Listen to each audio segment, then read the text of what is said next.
Let's first talk about the high-level shaders that Houdini 16 ships with. So for surface shading, we now have two fully fledged, feature-rich shaders, the principal shader first of all, and then the classic shader, which used to be called Mantra Surface. And by the way, the naming doesn't mean that it's going to disappear anytime soon. So the principal shader has received quite a few updates, mostly related to transparency. So you can now render these tinted, transparent objects, rough transparency, clear transparency. That's all new. That was probably the main missing feature, most obviously missing feature from the previous release. So now both the principal shader and the classic shader are very similar in capability. So you might ask yourself why you would use one or the other, and I want to explain that a little. So let's first talk about the classic shader. So the classic shader uses an approach where you have very detailed control over each component that makes up the lighting or the shading on an object. You get parameters to control the diffuse response, the reflection, quite a few parameters there. The code reflections, refraction, subsurface, and so on. And each one is controlled sort of independently. And for certain effects like rendering correct metallic surfaces, you have to know how those metallic surfaces behave. So for example, where you have metallic reflections, you usually don't want any diffuse response. So if we look at the diffuse here, that's masked out where we have the metal showing through. And this is actually the diff color here. That's the texture going into the shader. So you can see that that's been painted into the texture by the artist, or masked out from the photos that the textures were based on. And then if we go over to the spec color, which is how the diffuse is textured here, you can see that some decisions have been made there as well to render correct metallic reflections. So you can see in the metallic parts, we have colored reflections. And then in the painted parts, we have grayscale monochrome reflections, which is what you want for like a normal dielectric surface and a metallic surface. So all of this has to be done in the textures. While with the principal shader, we render that. Now the principal shader, on the other hand, if we look at the textures going into that, we have base color, which is just a color for the whole object. So metallic areas aren't masked out here. And then we have a metallic texture, which just defines where metallic areas are. And then the shader takes care of blending the lighting components appropriately. So what this means for the artist is basically where you have metallic areas, you just make sure that that's painted with a value of 1. And then you pretty much get fairly realistic metallic reflections right away. And the other part is that the set of parameters is fairly reduced. They're all in the 0 to 1 range, making them easy to texture.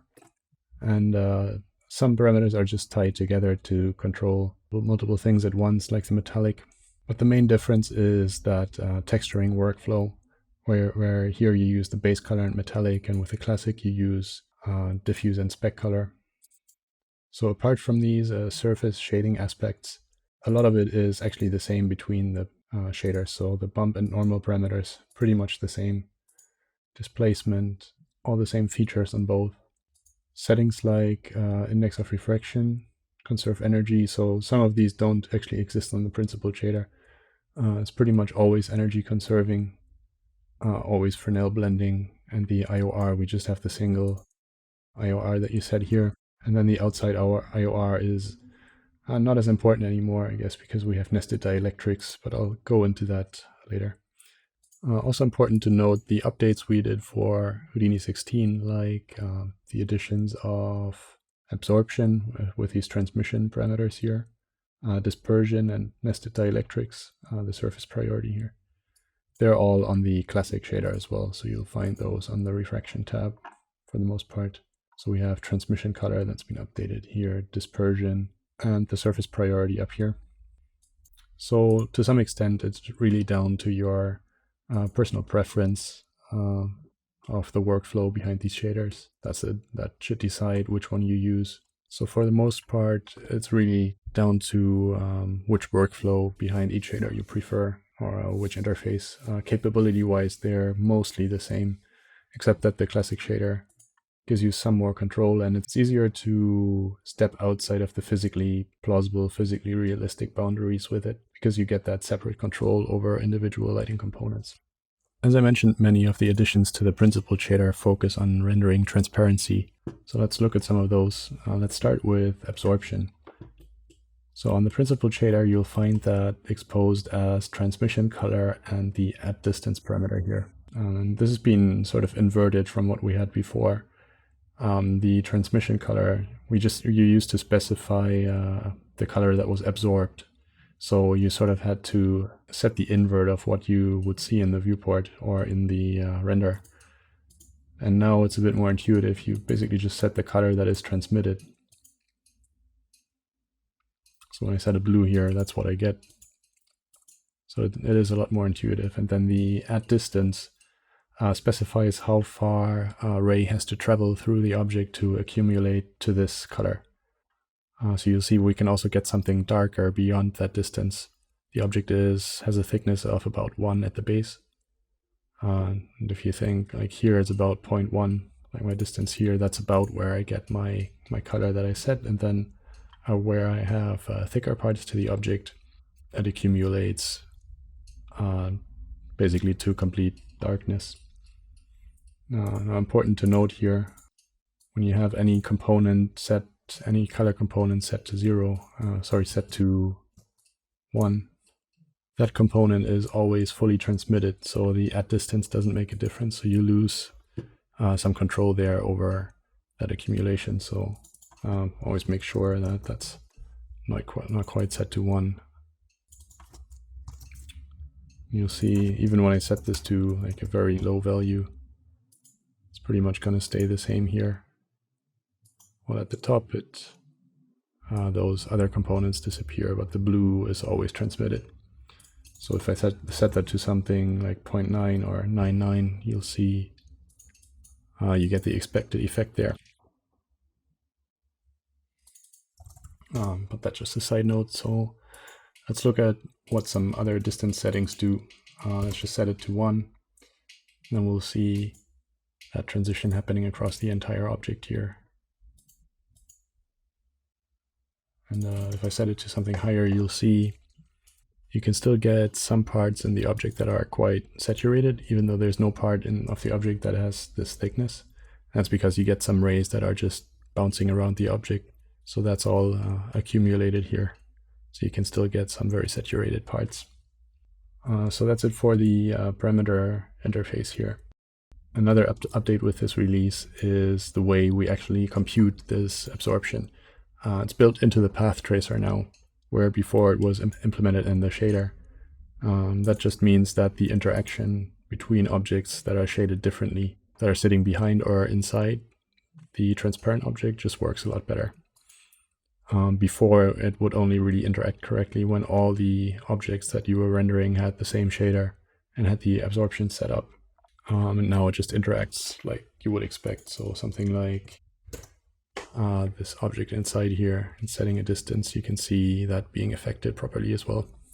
One thing that's important for rendering this kind of stuff is you either want to use fake caustics on the opacity tab that enables light to enter there even for the diffuse shading. So normally diffuse shading on the internal object won't actually receive any light because it does, for those diffuse paths, it doesn't pass through the specular or the reflection and refraction of the outer object. So enabling that gives you that. And you'll also see the shadow becoming lighter here because light passes through the object there. The other way to do it, which is quite a bit more costly, is to go to your ROP, rendering, shading, just set allowable paths to all. And then you need a diffuse limit of at least 1. And then the indirect diffuse that you get from that can actually receive light through the transparent object. But it can be very difficult to get rid of noise with that type of rendering. At least it's going to require quite a bit more time to render. Next, let's talk about nested dielectrics. So this provides a much easier way of rendering transparent surfaces and transparent objects that are in contact with one another. Like this container, I'll render that as a glass later, and the liquid inside. So traditionally that's quite difficult to render mostly because of that interface below the surface here that we have between the glass surface and the liquid. To do that correctly before, you would have to split the glass into two sections for the part above the waterline and the one below, and then use the correct index of refraction for the top part and the one below. So the one below, you would have to create a surface that is the relative index of refraction of glass and water or whatever liquid. So something like 1.5 divided by 1.3. It gets even more complicated when you have a liquid simulation, of course. It's a bit easier with Houdini 16 because with the booleans you could probably make it work. But nested dielectrics, as you'll see, provides a much easier way of doing it. So basically the idea is that you just model the objects with some overlap, and I'll just set that up here. Just go to the side and wireframe, and then I'll just scale that up a little bit. You basically just want to make sure that the interface is happening somewhere between the two surfaces of the glass here in this case. So we'll just put that in the middle and then move it down a little, or actually scale that.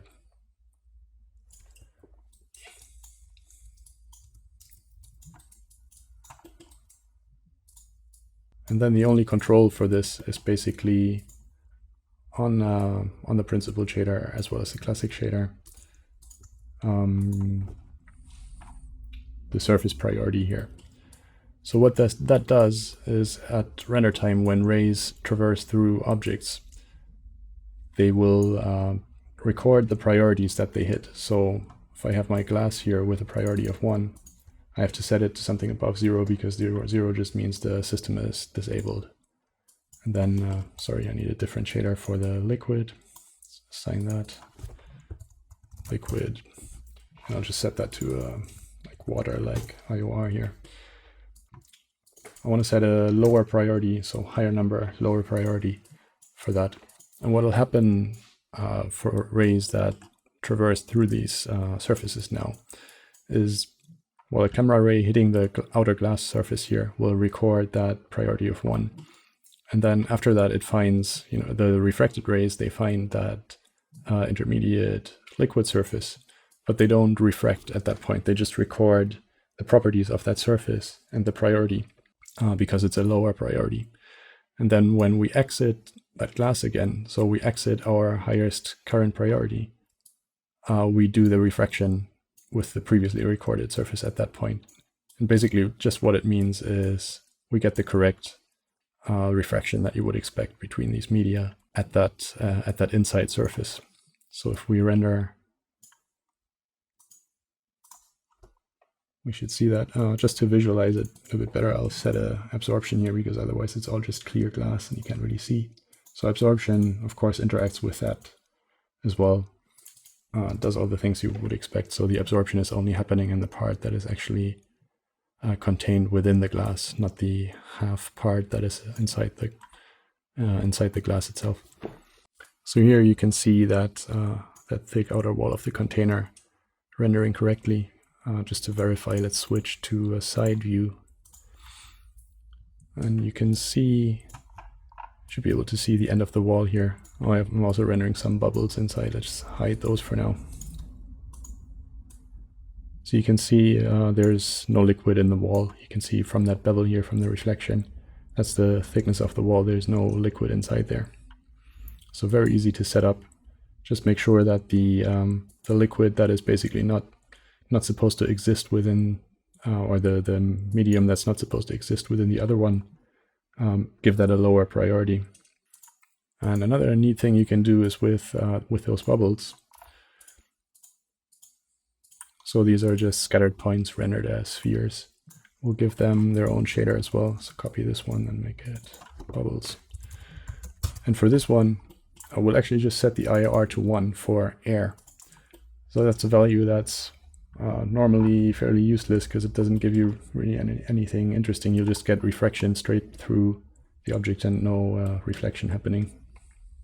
It's not really a physically possible value, but with nested dielectrics, it starts to make more sense because you can we can now use this to cut like an air pockets out of our liquid. So we'll give that a higher priority than the liquid. We'll lower the liquid down to 3. So we have the glass as the highest priority. The liquid doesn't exist where glass is because it's lower. And it also doesn't exist where the bubbles are because they're higher. So if we render that, we'll actually get a correct transition now. Let's go back to perspective. We'll get a correct transition between the glass, liquid, and air bubbles as well. Oh, we need to assign the shader, I think. So let's just assign that bubble shader. We'll render that without preview.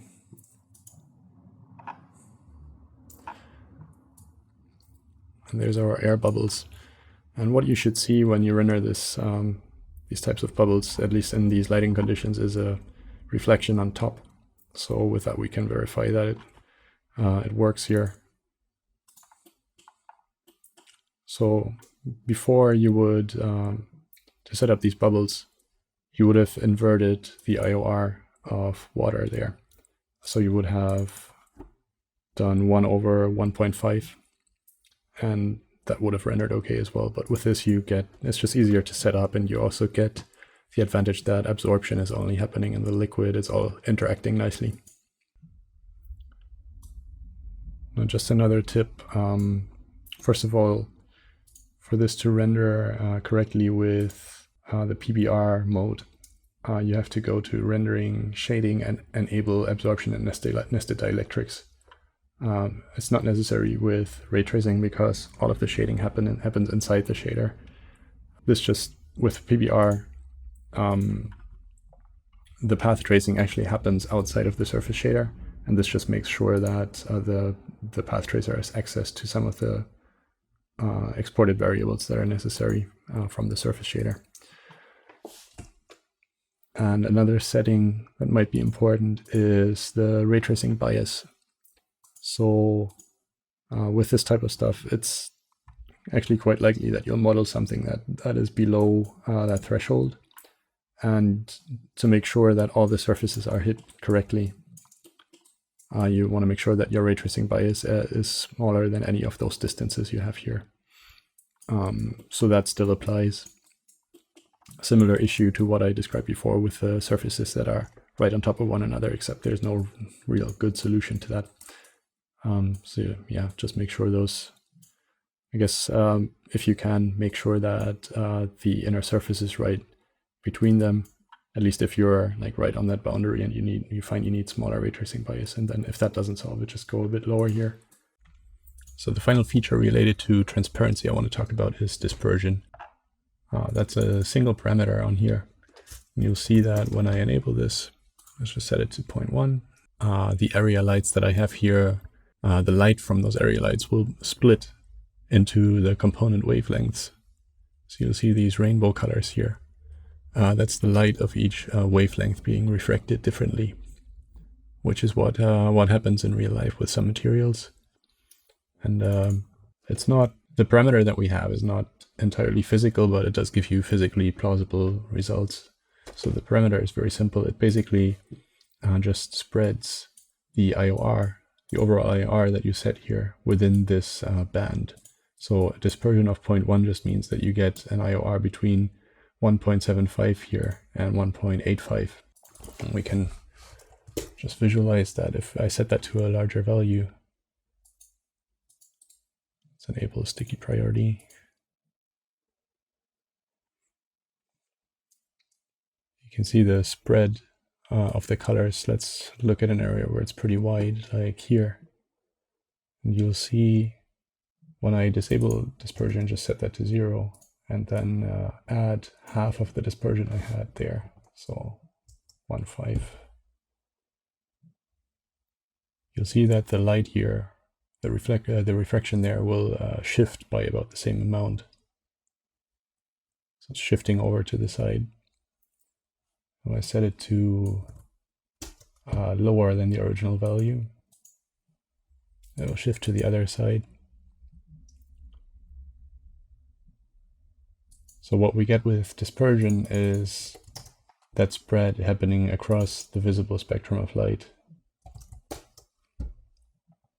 all at the same time.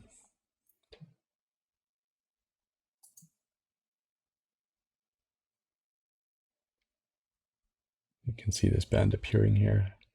So that's kind of a way to estimate what kind of value you might need here. And also changes, of course, with the base IOR. So if you have a lower IOR, like let's go to 0.3, you get very different refractions, of course.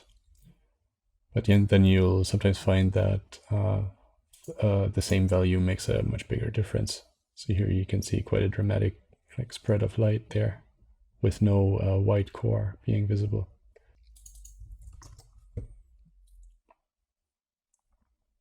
And of course, this works together with all the other features that I talked about. So with absorption and nested dielectrics, and also adding roughness works just fine. So when I add roughness here, let's set it to 0.2. The surface will pick up a lot more light, first of all, but let's just go down a few stops. You see the spread happening there as well. It's all a bit softer and smoother, but you can see the spread there. If I go up, it'll separate further. And of course it works with absorption as well. So let's just try that. Let's just go to orange. So the effects of that are just multiplied. Just make that a bit more intense. And then maybe go down to 0 roughness again. So you can see all of that working together nicely. And it's fairly intuitive. Render time wise, of course you get some additional color noise. Like if I go back down to 0, of course I just get the plain color. So it is a bit quicker to sample and to render. If you go to a very low dispersion value, you'll already see, just because we have to sample those colors, we randomly pick a wavelength from the visible spectrum for each ray. You'll see a shift in color there that is only resolved with higher sample rates. So more pixel samples, basically. But at the same time, I find that when you already have sort of production quality settings, it doesn't add all that much to the render time. It's just sometimes it's not resolved perfectly when you have fairly low sample settings like I have here, just to get the quick renders. So we've also done quite a bit of work on subsurface scattering in Houdini 16. The most general sort of change is that the BSDF model in VEX has been extended to support SSS, and the PVR SSS VOP uses that. So subsurface scattering can be represented as a BSDF now, where before it was output as a special path via emission. And that meant that some standard systems in Mantra didn't apply to it. Like I'll show you when I assign that here. You see the scattering from the 2 lights behind now. And I can now set up an extra image plane on the ROP. Set up combined lighting here. I'm doing that down here because I want to set this option export variable for each light. So when I do that, you'll see that I can get the separate SSS for each light now, where before it was all combined together. So just like with the reflection, where you can get the separate components, I can do that with SSS. And it all works like any other lighting component, basically. The other thing is, when I turn off preview, you'll see I get separate control or global control on the ROP for the SSS quality. So let's just turn that down a bit, turn that down to fast settings. So the sampling for SSS no longer lives on the shader as a special setting. The shader just sets the visual properties like it should, and all of this is controlled from the ROP. So I can multiply the SSS quality here. Set that to 2 and I'll get higher quality sampling. And all the adaptive sampling, of course, applies to that. So my noise levels, everything affects SSS as you would expect now. This is also built into the principal shader here. Let's just assign that. So I'll just let it render for a second. Let's preview.